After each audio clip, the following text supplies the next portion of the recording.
In the visual arts, style is of distinctive manner which permits the grouping of works into related categories, or any distinctive, and therefore recognizable, way in which an act is performed or an artifact made or ought to be performed and made. It refers to the visual appearance of a work of art that relates it to other works by the same artist or one from the same period, training, location, school, art movement or archaeological culture. The notion of style has long been the art historian's principal mode of classifying works of art. By style he selects and shapes the history of art. Style is often divided into the general style of a period, country or cultural group of artists or art movement, and the individual style of the artist within that group style. Divisions within both types of styles are often made, such as between early, middle, or late. In some artists, such as Picasso for example, these divisions may be marked and easy to see. In others they are more subtle. Style is seen as usually dynamic, in most periods always changing by a gradual process, though the speed of this varies greatly. Between the very slow development in style typical of prehistoric art or ancient Egyptian art to the rapid changes in modern art styles. Style often develops in a series of jumps, with relatively sudden changes followed by periods of slower development. After dominating academic discussion in art history in the 19th and early 20th century, so-called style art history has come under increasing attack in recent decades, and many art historians now prefer to avoid stylistic classifications where they can. Overview. Any piece of art is in theory capable of being analyzed in terms of style. Neither periods nor artists can avoid having a style, except by complete incompetence, and conversely natural objects or sites cannot be said to have a style, as style only results from choices made by a maker. Whether the artist makes a conscious choice of style, or can identify his own style, hardly matters. Artists in recent developed societies tend to be highly conscious of their own style, arguably overconscious, whereas for earlier artists stylistic choices were probably largely unself-conscious. Most stylistic periods are identified and defined later by art historians, but artists may choose to define and name their own style. The names of most older styles are the invention of art historians and would not have been understood by the practitioners of those styles. Some originated as terms of derision, including Gothic, Baroque, and Rococo. Cubism, on the other hand, was a conscious identification made by a few artists. The word itself seems to have originated with critics rather than painters, but was rapidly accepted by the artists. In critical analysis of the visual arts, the style of a work of art is typically treated as distinct from its iconography, which covers the subject and the content of the work, though for Jas Elsner this distinction is not, of course, true in any actual example, but it has proved rhetorically extremely useful. History of the concept. Classical art criticism and the relatively few medieval writings on aesthetics did not greatly develop a concept of style in art, or analysis of it, and though Renaissance and Baroque writers on art are greatly concerned with what we would call style, they did not develop a coherent theory of it, at least outside architecture. Giorgio Vasari set out a hugely influential but much questioned account of the development of style in Italian painting from Giotto to his own Mannerist period. He stressed the development of a Florentine style based on disegno or line-based drawing, rather than Venetian color. With other Renaissance theorists like Leon Battista Alberti, he continued classical debates over the best balance in art between the realistic depiction of nature and idealization of it. This debate was to continue until the 19th century and the advent of modernism. The theorist of neoclassicism, Johann Joachim Winckelmann, analyzed the stylistic changes in Greek classical art in 1764. comparing them closely to the changes in Renaissance art, and Georg Hegel codified the notion that each historical period will have a typical style, casting a very long shadow over the study of style. Hegel is often attributed with the invention of the German word Zeitgeist, but he never actually used the word. Although in lectures on the philosophy of history, he uses the phrase der Geist seiner Zeit, writing, "No man can surpass his own time, for the spirit of his time is also his own spirit." Constructing schemes of the period styles of historic art and architecture was a major concern of 19th-century scholars in the new and initially mostly German-speaking field of art history, with important writers on the broad theory of style including Carl Friedrich von Rumohr, Gottfried Semper, and Alois Riegel in his Stifragen of 1893, with Heinrich Wölfflin and Paul Frankel continuing the debate in the 20th century. Paul Jacob Stahl and Joseph Strigowski are among the art historians who followed Riegel in proposing grand schemes tracing the transmission of elements of styles across great ranges in time and space. This type of art history is also known as formalism, or the study of forms or shapes in art. Semper, Wölfflin, and Frankel, and later Ackermann, had backgrounds in the history of architecture, and like many other terms for period styles, Romanesque and Gothic were initially coined to describe architectural styles, where major changes between styles can be clearer and more easy to define, not least because style in architecture is easier to replicate by following a set of rules than style in figurative art such as painting. Terms originated to describe architectural periods were often subsequently applied to other areas of the visual arts, and then more widely still to music, literature, and the general culture. In architecture, stylistic change often follows, and is made possible by, the discovery of new techniques or materials, from the Gothic rib vault to modern metal and reinforced concrete construction. A major area of debate in both art history and archaeology has been the extent to which stylistic change in other fields like painting or pottery is also a response to new technical possibilities, or has its own impetus to develop, or changes in response to social and economic factors affecting patronage and the conditions of the artist, as current thinking tends to emphasize, using less rigid versions of Marxist art history. Although style was well established as a central component of art historical analysis, seeing it as the overriding factor in art history had fallen out of fashion by World War II, as other ways of looking at art were developing, as well as a reaction against the emphasis on style. For Svetlana Alpers,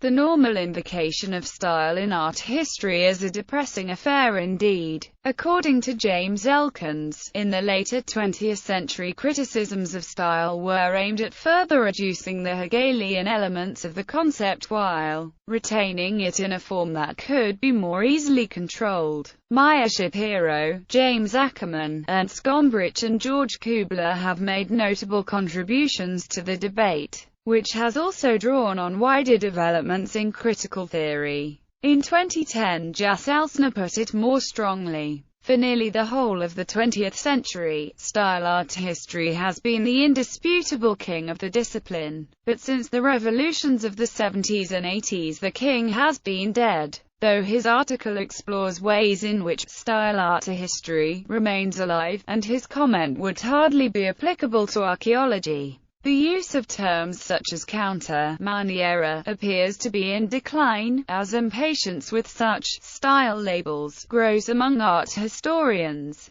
In 2000, Marcia B. Hall, a leading art historian of 16th-century Italian painting and mentee of Sidney Joseph Friedberg, who invented the term, was criticized by a reviewer of her after Raphael painting in central Italy in the 16th century for her fundamental flaw in continuing to use this and other terms. Despite an apologetic note on style labels at the beginning of the book and a promise to keep their use to a minimum, a rare recent attempt to create a theory to explain the process driving changes in artistic style, rather than just theories of how to describe and categorize them, is by the behavioral psychologist Colin Martindale, who has proposed an evolutionary theory based on Darwinian principles. However, this cannot be said to have gained much support among art historians. Individual style. Traditional art history has also placed great emphasis on the individual style of an artist. The notion of personal style, that individuality can be uniquely expressed not only in the way an artist draws,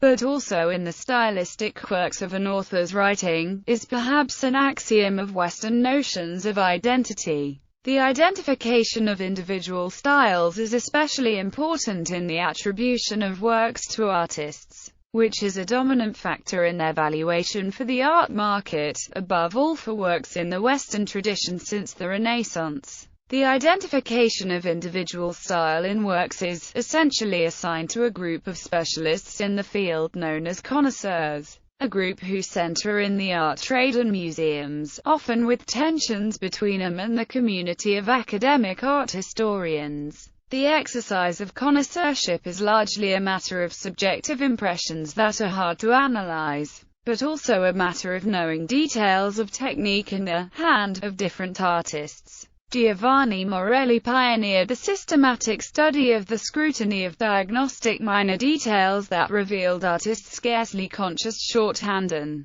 conventions for portraying, for example, ears or hands, in Western Old Master paintings. His techniques were adopted by Bernard Berenson and others, and have been applied to sculpture and many other types of art, for example by Sir John Beazley to Attic vase painting. Personal techniques can be important in analyzing individual style, though artists' training was before modernism essentially imitative, relying on taught technical methods. Whether learnt as an apprentice in a workshop or later as a student in an academy, there was always room for personal variation. The idea of technical secrets, closely guarded by the master who developed them, is a long-standing topos in art history, from Vasari's probably mythical account of Jan van Eyck to the secretive habits of Georges Seurat. However, the idea of personal style is certainly not limited to the Western tradition. In Chinese art it is just as deeply held, but traditionally regarded as a factor in the appreciation of some types of art.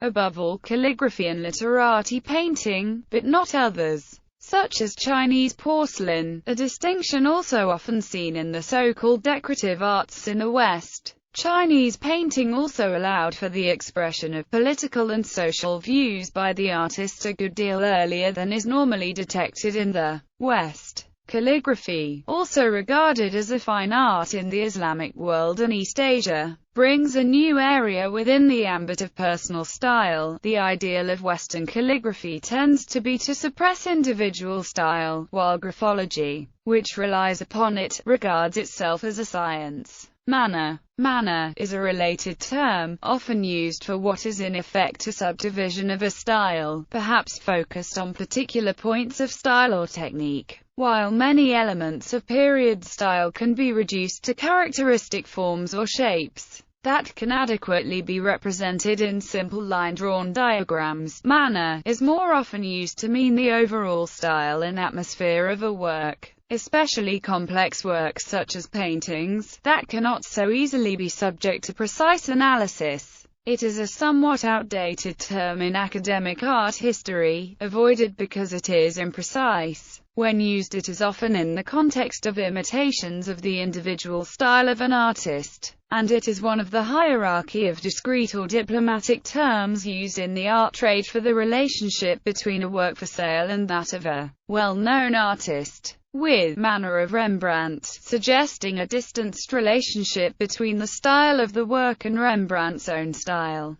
The explanation of cataloguing practice of the auctioneers Christie's explains that manner of in their auction catalogues means, in our opinion, a work executed in the artist's style but of a later date. Mannerism, derived from the Italian maniera, is a specific phase of the general Renaissance style, but manner can be used very widely. Style in archaeology. In archaeology, despite modern techniques like radiocarbon dating, period or cultural style remains a crucial tool in the identification and dating not only of works of art but all classes of archaeological artifact, including purely functional ones. The identification of individual styles of artists or artisans has also been proposed in some cases even for remote periods such as the Ice Age art of the European Upper Paleolithic. As in art history, formal analysis of the morphology of individual artifacts is the starting point.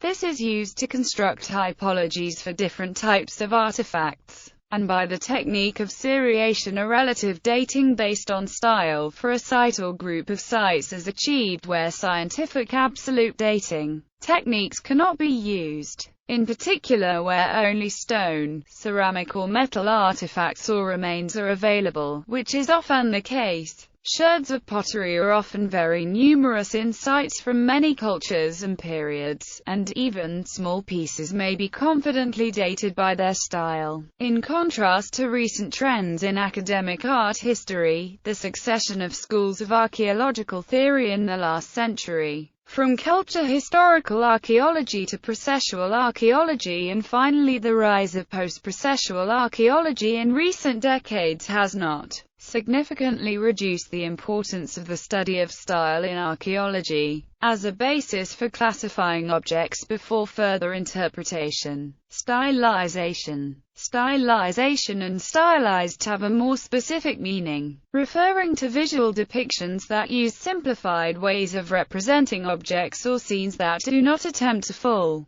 precise and accurate representation of their visual appearance, preferring an attractive or expressive overall depiction. More technically, it has been defined as the decorative generalization of figures and objects by means of various conventional techniques, including the simplification of line, form, and relationships of space and color, and observe that stylized art reduces visual perception to constructs of pattern in line, surface elaboration and flattened space. Ancient, traditional, and modern art, as well as popular forms such as cartoons or animation very often use stylized representations. So for example The Simpsons use highly stylized depictions, as does traditional African art. The two Picasso paintings illustrated here show a movement to a more stylized representation of the human figure within the painter's style, and the Uffington White Horse is an example of a highly stylized prehistoric depiction of a horse. Motifs in the decorative arts such as the palmette or arabesque are often highly stylized versions of the parts of plants. Even in art that is in general attempting mimesis or realism, a degree of stylization is very often found in details,